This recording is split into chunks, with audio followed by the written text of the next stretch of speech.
এমন এক লোক আসবেন যিনি ইরান সহ বিভিন্ন দেশে ব্যাপক ধ্বংসযজ্ঞ চালাবে। তারপর ইমাম মাহদির আগমন হবে।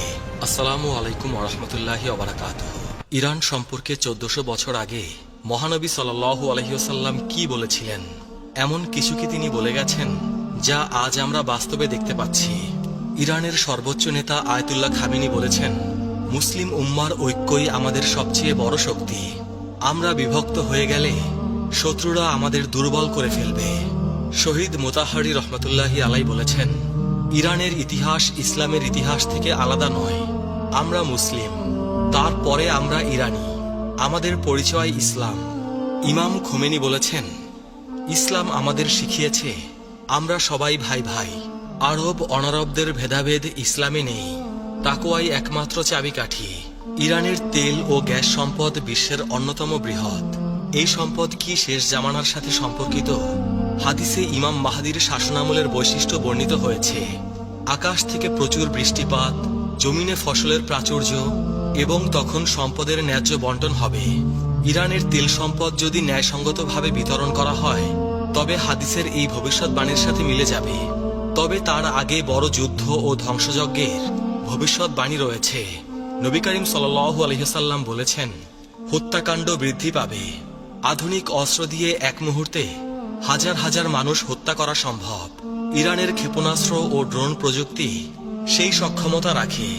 ইরানের সর্বোচ্চ নেতা আয়াতুল্লাহ খোমেনি ইমাম মাহদির আগমনে বিশ্বাস করেন এবং বলেন, আমরা ইমাম মাহদির আগমনের জন্য অপেক্ষা করছি। তার আগমনের পূর্বে আমাদের দায়িত্ব হল ইসলামী সমাজ গঠন করা। ইরান আজ বিশ্বের অন্যতম প্রধান ইসলামী দেশ। 85 মিলিয়ন মানুষের এই দেশের 99 ভাগেরও বেশি মুসলিম। এই দেশ নিজেকে ইসলামী প্রজাতন্ত্র হিসেবে পরিচয় দেয়। কিন্তু জানেন কি, এই দেশের ভাগ্য নিয়ে নবী করিম সাল্লাল্লাহু আলাইহি সাল্লাম কত কথা বলে গেছেন।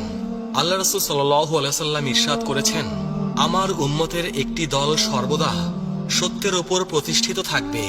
প্রশ্ন হলো, সেই দলে কি ইরানের লোকেরাও আছে? আজ আমরা 20টি ভবিষ্যৎবাণী নিয়ে আলোচনা করব। কিছু হাদিস আপনাকে শিহরিত করবে, কিছু আপনাকে ভাবিয়ে তুলবে, আর কিছু আপনার ঈমানকে শক্তিশালী করবে। আল্লাহ তাআলা পবিত্র কুরআনে ইরশাদ করেছেন, হে মানুষ, আমি তোমাদের সৃষ্টি করেছি এক পুরুষ ও এক নারী থেকে, আর তোমাদের বিভক্ত করেছি বিভিন্ন জাতি ও গোত্রে, যাতে তোমরা একে অপরের সাথে পরিচিত হতে পারো। তোমাদের মধ্যে আল্লাহর কাছে সেই সর্বোত্তম যে তোমাদের মধ্যে সর্বাধিক মুত্তাকি। সূরা আল হুজরাত আয়াত 13। প্রথম ভবিষ্যৎবাণী, সিফাত যুদ্ধ ও ইরান, 657 খ্রিস্টাব্দ। ইসলামের ইতিহাসের এক গুরুত্বপূর্ণ অধ্যায়, সিফাত যুদ্ধ। আলী রাদিয়াল্লাহু তাআলা আনহু ও মুয়াবিয়া রাদিয়াল্লাহু তাআলা আনহু এর মধ্যে এই যুদ্ধ সংগঠিত হয়। কিন্তু জানেন কি, এই যুদ্ধে ইরানীদের ভূমিকা কি ছিল? ইরান থেকে আগত সাহাবীরা, বিশেষ করে সালমান ফার্সি রাদিয়াল্লাহু তাআলা আনহু এর অনুসারীরা এই যুদ্ধে আলী রাদিয়াল্লাহু তাআলা আনহু এর পক্ষে লড়েছিলেন। নবী করিম সাল্লাল্লাহু আলাইহি ওয়াসাল্লাম বলে গিয়েছিলেন, এমন ফিতনা আসবে যাতে বসে থাকা ব্যক্তি দাঁড়ানো ব্যক্তির চেয়ে উত্তম হবে। সহিহ বুখারী। সিফাত যুদ্ধ ছিল সেই ফিতনার অংশ। ইতিহাস বলে, ইরানি মুসলিমরা সংখ্যাগরিষ্ঠ ছিল। ইরানি মুসলিমরা ছিল আলী রাদিয়াল্লাহু তাআলা আনহু এর সমর্থক। যুদ্ধের পর একদল ইরানি আলী রাদিয়াল্লাহু তাআলা আনহু এর কাছে এসে বললেন, আমরা আপনার জন্য জান ও মাল কোরবান করতে প্রস্তুত। আলী রাদিয়াল্লাহু তাআলা আনহু তাদের দিকে তাকিয়ে বললেন, তোমরা সেই জাতির সন্তান যাদের সম্পর্কে মহানবী সাল্লাল্লাহু আলাইহি ওয়াসাল্লাম ভবিষ্যৎবাণী করেছিলেন। ইতিহাস সাক্ষ্য দেয়, ইরানি মুসলিমরা সবসময় সত্যের পক্ষে দাঁড়িয়েছে। 2. দ্বিতীয় ভবিষ্যৎবাণী, আধুনিক ইরানের ভবিষ্যৎ। এখন প্রশ্ন, আধুনিক ইরানের কি হবে? নবী করিম সাল্লাল্লাহু আলাইহি ওয়াসাল্লাম কি এ বিষয়ে কিছু বলে গেছেন? হয়তো সরাসরি বলেননি, কিন্তু একটি হাদিসে তিনি বলেছেন, আল্লাহ এই উম্মতের জন্য প্রতি 100 বছর পর এমন কাউকে পাঠাবেন যারা তাদের ধর্মকে সংস্কার করবে। আবু দাউদ। 1979 সালে ইরানে যে ইসলামী বিপ্লব ঘটেছিল, এই বিপ্লব কি মহানবী সাল্লাল্লাহু আলাইহি ওয়াসাল্লামের সেই হাদিসের উদাহরণ? অনেক বিশ্লেষক মনে করেন, এই বিপ্লব বিশ্বব্যাপী ইসলামী জাগরণের সূচনা করেছিল। আজকের ইরান একটি ইসলামী প্রজাতন্ত্র। ইরানের সর্বোচ্চ নেতা আয়াতুল্লাহ খামেনি।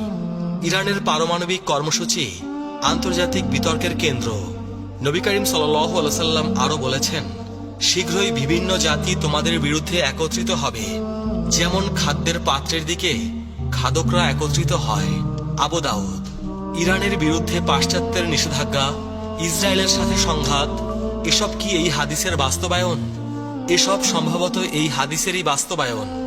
তৃতীয় ভবিষ্যৎবাণী, ইরানে ইসলামের বিস্তার। নবী করিম সাল্লাল্লাহু আলাইহি সাল্লাম বলেছেন, এই দিন সেখানে পৌঁছাবে যেখানে রাত ও দিন পৌঁছায়। মুসনাদে আহমদ। ইরান ছিল সেই অন্যতম দেশ যেখানে ইসলাম দ্রুত ছড়িয়ে পড়ে।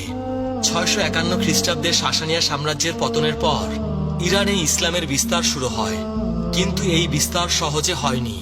উমাইয়া শাসনামলে ইরানীদের প্রতি বৈষম্যমূলক আচরণ করা হতো। তাদেরকে মাওয়ালি কিংবা কৃতদাস শ্রেণীর নাগরিক হিসেবে গণ্য করা হতো। হাজ্জাজ বিন ইউসুফ ফার্সি ভাষা ব্যবহার করা নিষিদ্ধ করে দিয়েছিলেন, কিন্তু ইরানীরা ধৈর্য ধারণ করে। তারা ইসলাম গ্রহণ করল, কিন্তু নিজেদের ভাষা ও সংস্কৃতি রক্ষা করল। ইতিহাসবিদ বার্নার্ড লুইস বলেছেন, ইরান প্রকৃতপক্ষে ইসলামী হয়েছিল, কিন্তু আরবীয় হয়নি। এই ভবিষ্যৎবাণী আজ সত্য হয়েছে।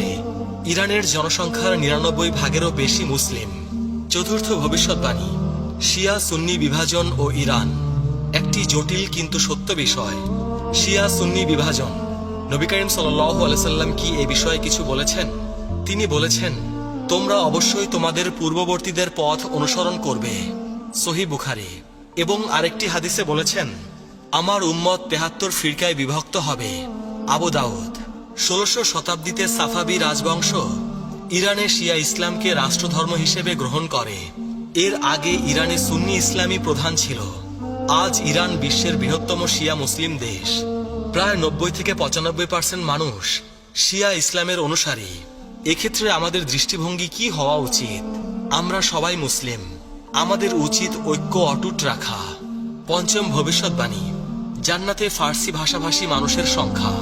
নবী করিম সাল্লাল্লাহু আলাইহি সাল্লাম বলেছেন, 4 ব্যক্তি জান্নাতবাসীদের নেতা, আমি, আলী, হামজা ও জাফর। তিরমিজি। এই জাফর কে? কেউ বলেন জাফর তায়ার, কেউ বলেন জাফর আল সাদিক। জাফর আল সাদিকের অনুসারীদের মধ্যে বহু ফার্সি বিদ্বান ছিলেন। তার ছাত্রদের মধ্যে আবু হানিফাও ছিলেন। আরেকটি হাদিসে নবী করিম সাল্লাল্লাহু আলাইহি সাল্লাম বলেছেন, জান্নাতে প্রবেশ করবে এমন লোক যাদের হৃদয় পাখির হৃদয়ের মতো হবে। সহিহ মুসলিম। এর ব্যাখ্যায় বলা হয়েছে, তারা হবে নির্ভীক ও আল্লাহর ওপর ভরসাকারী লোক। ইরানি মুসলিমরা ইসলামের জন্য জীবন দিতে কখনোই পিছুপা হয়নি। খোরাসানের মুজাহিদ, কারবালার শহীদ, ইরান ইরাক যুদ্ধের শহীদ সবাই জান্নাতের আশায় জীবন দিয়েছেন। ষষ্ঠ ভবিষ্যৎবাণী, ফার্সি ভাষায় কুরআন তিলাওয়াত। এক ফার্সি ব্যক্তি আরবি জানতেন না। তিনি কাঁদতে কাঁদতে নবী করিম সাল্লাল্লাহু আলাইহি সাল্লামের কাছে আরজ করলেন, ইয়া রাসূলুল্লাহ, আমি আরবি বুঝি না, আমি আমার ভাষায় আল্লাহর প্রশংসা করতে চাই। নবী করিম সাল্লাল্লাহু আলাইহি সাল্লাম চুপ করে রইলেন। তখন জিবরাইল আলাইহিস সালাম এসে বললেন, আল্লাহ বলেছেন, প্রতিটি জাতি তাদের নিজস্ব ভাষায় আমার ইবাদত করতে পারে।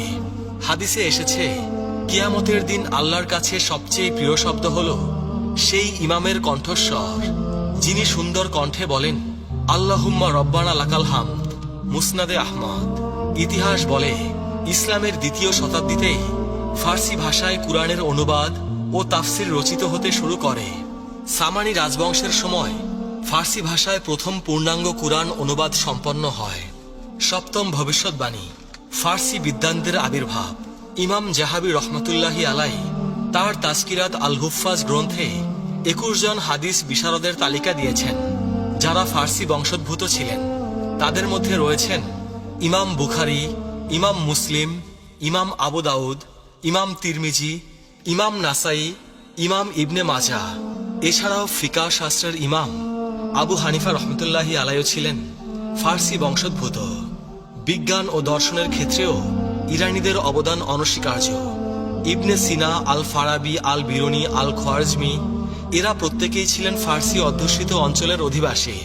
ইমাম সৌদি রহমতুল্লাহি আলাই বলেছেন, আমাদের মনীষীদের অধিকাংশই অনারব বংশোদ্ভূত। অষ্টম ভবিষ্যৎবাণী, খোরাসান থেকে আগমন। খোরাসান প্রাচীন ইরানের একটি বিশাল প্রদেশ। বর্তমান ইরান, আফগানিস্তান, তুর্কমেনিস্তান এবং উজবেকিস্তানের কিছু অংশ নিয়ে গঠিত ছিল এই অঞ্চল। নবী করিম সাল্লাল্লাহু আলাইহি সাল্লাম ইরশাদ করেছেন, পূর্ব দিক থেকে কিছু লোক আসবে, তাদের সাথে থাকবে জান্নাত ও চাবুক, যা দিয়ে তারা মানুষকে প্রহার করবে। মুসনাদে আহমদ। এই হাদিসের ব্যাখ্যায় মুহাদ্দিসগণ বলেন, এটা খোরাসানের মুজাহিদ ও বিদ্বানদের প্রতি ইঙ্গিত। খোরাসান থেকে বহু ইসলামী ব্যক্তিত্ব এসেছেন। আর এক হাদিসে এসেছে, জান্নাতীরা উচ্চ কক্ষের অধিবাসীদের দিকে তাকাবে, যেমন তারা দূরবর্তী উজ্জ্বল তারকার দিকে তাকায়। সহিহ বুখারী। পণ্ডিতগণ বলেন, খোরাসানের বিদ্বানরা তাদের জ্ঞান ও তাকওয়ার কারণে জান্নাতে উচ্চ মর্যাদা পাবেন। খোরাসানের একটি বিখ্যাত শহর নিশাপুর। ইমাম মুসলিম, ইমাম তিরমিজি, ইমাম হাকিম নিশাপুরী সবাই এই শহরের অধিবাসী ছিলেন। নবম ভবিষ্যৎবাণী। কারবালার ঘটনা ও ইরানি শোক। 680 খ্রিস্টাব্দের কারবালার ঘটনা। ইমাম হুসাইন রাদিয়াল্লাহু তাআলা আনহু-এর শাহাদাত। ইরানি মুসলিমরা এই ঘটনার পর থেকে ইমাম হুসাইন রাদিয়াল্লাহু তাআলা আনহু-এর শোকে মাতম করে আসছেন। একটি হাদিসে এসেছে, হুসাইন রাদিয়াল্লাহু তাআলা আনহু-এর হত্যার জন্য মুমিনদের অন্তরে এক উত্তাপ রয়েছে, যা কখনো ঠান্ডা হবে না। মুসনাদে আহমদ। এই হাদিসের বিশুদ্ধতা নিয়ে মতভেদ আছে, তবে ইতিহাস সাক্ষ্য দেয় ইরানি মুসলিমরা কারবালার ঘটনাকে কেন্দ্র করে গভীর আবেগ পোষণ করে। প্রতি বছর মহররম মাসে ইরানের আশুরা দিবসের মিছিল বিশ্ববিখ্যাত। সাফাবি রাজবংশ ক্ষমতায় আসার পর তারা ইরানে শিয়া ইসলামকে প্রাতিষ্ঠানিক রূপ দেয় এবং আশুরা পালনকে উৎসাহিত করে। দশম ভবিষ্যৎবাণী। ইমান যদি থুরাইয়া তারকায় থাকত। একবার এক ব্যক্তি ইমাম আবু হানিফা রহমতুল্লাহি আলাইকে জিজ্ঞেস করলেন, আপনার বংশ কোথায়? ইমাম আবু হানিফা রহমতুল্লাহি আলাই কিছুক্ষণ চুপ করে রইলেন। তারপর বললেন, আমি সেই জাতির সন্তান যাদের সম্পর্কে রাসূল পাক সাল্লাল্লাহু আলাইহি সাল্লাম ভবিষ্যৎবাণী করেছিলেন। হযরত আবু হুরায়রা রাদিয়াল্লাহু তাআলা আনহু বর্ণনা করেছেন, আমরা নবী করিম সাল্লাল্লাহু আলাইহি সাল্লামের কাছে বসা ছিলাম। তখন তার উপর সূরা জুমুয়া নাজিল হলো। যখন তিনি আয়াত তিলাওয়াত করলেন, আর অন্যদের জন্য, তাদের মধ্যে যারা এখনো তাদের সাথে মিলিত হয়নি। আমি জিজ্ঞেস করলাম, ইয়া রাসূলুল্লাহ, এই অন্যরা কারা? মহানবী সাল্লাল্লাহু আলাইহি সাল্লাম উত্তর দিলেন না। আমি 3 বার প্রশ্ন করলাম। তখন আমাদের মাঝে সালমান ফার্সি রাদিয়াল্লাহু তাআলা আনহু ছিলেন। রাসূল পাক সাল্লাল্লাহু আলাইহি সাল্লাম তার হাত সালমানের ওপর রাখলেন এবং বললেন, যদি ঈমান থুরাইয়া তারকায়ও থাকতো, তাহলে পারস্যের অধিবাসীদের মধ্য থেকে কিছু মানুষ সেই ঈমান অর্জন করত। সহিহ মুসলিম। হাদিস নং 2546। ইমাম কুরতুবী রহমাতুল্লাহি আলাই বলেছেন, এই হাদিস ফার্সি জাতির মর্যাদার স্পষ্ট প্রমাণ। নবী করিম সাল্লাল্লাহু আলাইহি সাল্লাম ভবিষ্যৎবাণী করেছেন যে এই জাতি ইসলামী জ্ঞানের চূড়ায় পৌঁছাবে। 11তম ভবিষ্যৎবাণী। সালমান ফার্সি রাদিয়াল্লাহু তাআলা আনহু-এর মর্যাদা। সালমান ফার্সি রাদিয়াল্লাহু তাআলা আনহু ইসলামের প্রথম ইরানি মুসলিম। তার জীবনী অত্যন্ত অনুপ্রেরণাদায়ক। তিনি ইরানের একটি সম্ভ্রান্ত পরিবারে জন্মগ্রহণ করেছিলেন। সত্যের সন্ধানে নিজ দেশ ছেড়ে প্রথমে সিরিয়া, তারপরে আরবে পৌঁছান এবং অবশেষে মদিনায় এসে ইসলাম গ্রহণ করেন। নবী করিম সাল্লাল্লাহু আলাইহি সাল্লাম তাকে অত্যন্ত ভালোবাসতেন এবং বলেছিলেন, সালমান আমাদের আহলে বাইতের অন্তর্ভুক্ত। মুসনাদে আহমদ। সালমান রাদিয়াল্লাহু তাআলা আনহু-এর মাধ্যমেই পারস্য সম্পর্কে নবী করিম সাল্লাল্লাহু আলাইহি সাল্লামের প্রথম ভবিষ্যৎবাণী প্রকাশ পায়। তার হাত ধরে বহু ইরানি ইসলামের ছায়ায় এসেছিলেন। ভবিষ্যৎবাণী 12। সূরা জুমুয়ার আয়াত ও ফার্সিদের আগমন। সূরা জুমুয়ায় আল্লাহ পাক ইরশাদ করেছেন, তিনি উম্মীদের মাঝে তাদের মধ্য থেকে একজন রাসূল পাঠিয়েছেন, যিনি তাদের মাঝে তার আয়াত তিলাওয়াত করেন, তাদের পবিত্র করেন এবং তাদের কিতাব ও হিকমত শিক্ষা দেন, যদিও তারা আগে স্পষ্ট বিভ্রান্তিতে ছিল। আর অন্যদের জন্যও পাঠিয়েছেন তাদের মধ্যে যারা এখনো তাদের সাথে মিলিত হয়নি, আর তিনি পরাক্রমশালী, প্রজ্ঞাময়। সূরা আল জুমুয়া আয়াত 2 থেকে 3। এই আয়াত নাজিলের পর সাহাবীরা জিজ্ঞেস করলেন, এই অন্যরা কারা? রাসূল পাক সাল্লাল্লাহু আলাইহি সাল্লাম সালমান ফার্সির দিকে ইশারা করে বললেন, যদি ঈমান থুরাইয়া তারকায়ও থাকতো, তবে এই লোকেরা তা অর্জন করত। ইমাম তাবারি রহমতুল্লাহি আলাই বলেন, এই অন্যরা বলতে সমস্ত অনারবকে বোঝানো হয়েছে, অর্থাৎ যারা আরব নয়, বিশেষ করে ফার্সিদের। 13তম ভবিষ্যৎবাণী। খোরাসান থেকে কালো পতাকা। এবার আমরা শেষ সময়ের আলামত নিয়ে আলোচনা করব। নবী করিম সাল্লাল্লাহু আলাইহি সাল্লাম ইরশাদ করেছেন, খোরাসান থেকে কালো পতাকা বের হবে, তোমরা সাহায্য প্রাপ্ত হবে এদের সাহায্য ফিরিয়ে দেওয়া হবে না। মুসনাদে আহমদ। এই কালো পতাকাধারী বাহিনী ইমাম মাহদির আগমনের পূর্বে বের হবে এবং সুফিয়ানি বাহিনীর সাথে যুদ্ধ করবে। তাদের নেতা হবে শুয়াইব ইবনে সালেহ। বর্তমান বিশ্বের ঘটনা প্রবাহ এই হাদিসের সাথে সাদৃশ্যপূর্ণ। গাজা, ইরান, সিরিয়া, লেবানন এসব স্থানের ঘটনা এই ভবিষ্যৎবাণীর কথা মনে করিয়ে দেয়। 14তম ভবিষ্যৎবাণী, ইমাম মাহদির আগমন ও ইরান। নবী করিম সাল্লাল্লাহু আলাইহি সাল্লাম ইরশাদ করেছেন, যদি দুনিয়ার একদিনও অবশিষ্ট থাকে তবে আল্লাহ সেই দিনকে দীর্ঘ করবেন যতক্ষণ না তিনি আমার পরিবারের একজন লোককে পাঠান, যার নাম আমার নামের মতো, যার পিতার নাম আমার পিতার নামের মতো। আবু দাউদ। ইতিহাসবিদগণ বলেন, ইমাম মাহদির আগমনের সময় ইরানের লোকেরা গুরুত্বপূর্ণ ভূমিকা রাখবে। শিয়া বিশ্বাস অনুযায়ী ইমাম মাহদি হলেন 12তম ইমাম, যিনি 941 খ্রিস্টাব্দে গায়েব হয়ে যান। তবে এই বিশ্বাসটি সহিহ নয়। সুন্নি বিশ্বাসেও ইমাম মাহদির আগমন একটি গুরুত্বপূর্ণ বিষয়। 15তম ভবিষ্যৎবাণী, সুফিয়ানি ও ইরান। সুফিয়ানি শেষ সময়ের একজন খারাপ চরিত্র। নবী করিম সাল্লাল্লাহু আলাইহি সাল্লাম বলেছেন, পূর্ব দিক থেকে আমার পরিবারের একজন লোক বের হবে, যাকে সুফিয়ানি বলা হয়। মুসনাদে আহমদ। সুফিয়ানি সম্পর্কে হাদিসে আরো বলা হয়েছে, সুফিয়ানি বের হবে এবং 33 মাস পৃথিবী শাসন করবে। মুসনাদে আহমদ।